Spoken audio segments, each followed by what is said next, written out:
On va parler handicap et préjugés sur le salon Handicap, Emploi et Achat responsable avec notre invité, c'est Pete Stone. Bonjour. Bonjour. Ravi de vous avoir avec nous. Vous êtes à la tête de Just Different, qui est un cabinet conseil, un cabinet d'accompagnement. Alors, ce sujet, vous l'avez traité à l'occasion d'une conférence Handicap et préjugés. Tout à fait. Il y a toujours des préjugés, il y a toujours des stéréotypes dans notre société. Et la question, c'est est-ce qu'il y en a aussi dans l'entreprise ? Oui, bien sûr. Il y a des stéréotypes sur tout type de personnes, sur tout type de sujets. Donc, il y en a évidemment sur les personnes handicapées, mais comme sur les hommes, sur les femmes, sur tout type de catégories qui existent en entreprise, en dehors des entreprises. Et on a vraiment besoin de travailler dessus parce que si on ne travaille pas sur les stéréotypes, on n'arrive pas à prendre de bonnes décisions. Quand j'interviens dans les entreprises, c'est vraiment pour essayer de faire comprendre le plus possible parce qu'une bonne décision est une décision basée sur un individu. Un individu, c'est quelqu'un qui est dans plein de catégories. Moi, par exemple, je suis anglais, je suis une personne handicapée, je suis un homme, mais je suis beaucoup plus que ça. Et que si on me juge, si on me voit uniquement par un aspect, le fait d'être un homme, une personne handicapée, on ne voit pas tout ce que je représente.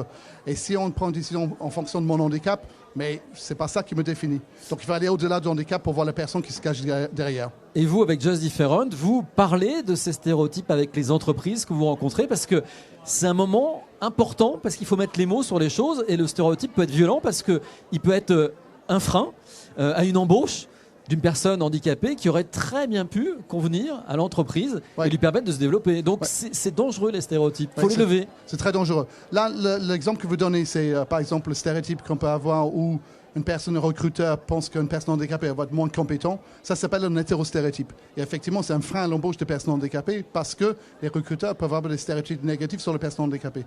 Mais ce qui est intéressant, c'est qu'il y a une autre forme de stéréotype. Ça s'appelle un métastéréotype. Un métastéréotype, c'est ce qu'un groupe pense qu'un autre groupe pense de son groupe.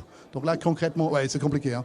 C'est ce que les personnes handicapées... Non, mais là, ça veut vraiment dire que... ce que les personnes handicapées pensent que les non-handicapés pensent des personnes handicapées. Et là, ça va créer l'autocensure. Donc, dans certaines entreprises, les personnes handicapées ne postulent pas parce qu'ils disent, mais de toute façon, on ne me prendra pas. Donc, les stéréotypes, c'est dans les deux sens. C'est ce que vous nous dites. Dans les sens. C'est dans tous les sens. Ouais. Alors, comment vous travaillez pour lever les stéréotypes dans l'entreprise, par exemple? La première chose à faire, c'est conscientiser le processus. C'est faire comprendre que c'est normal d'avoir des stéréotypes.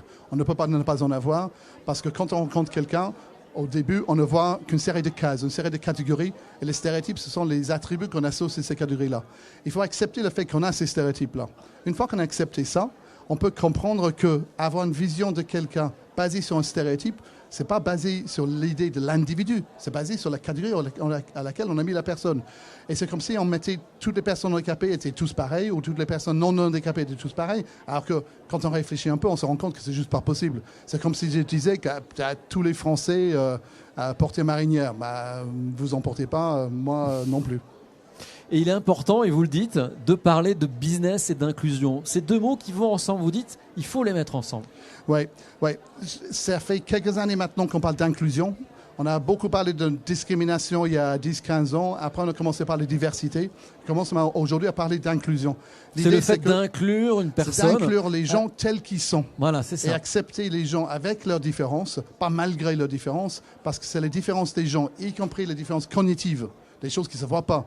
Le fait que quelqu'un pense de manière différente, c'est ça qui permet d'innover. Et une entreprise qui innove fait de l'argent et continue à faire de l'argent.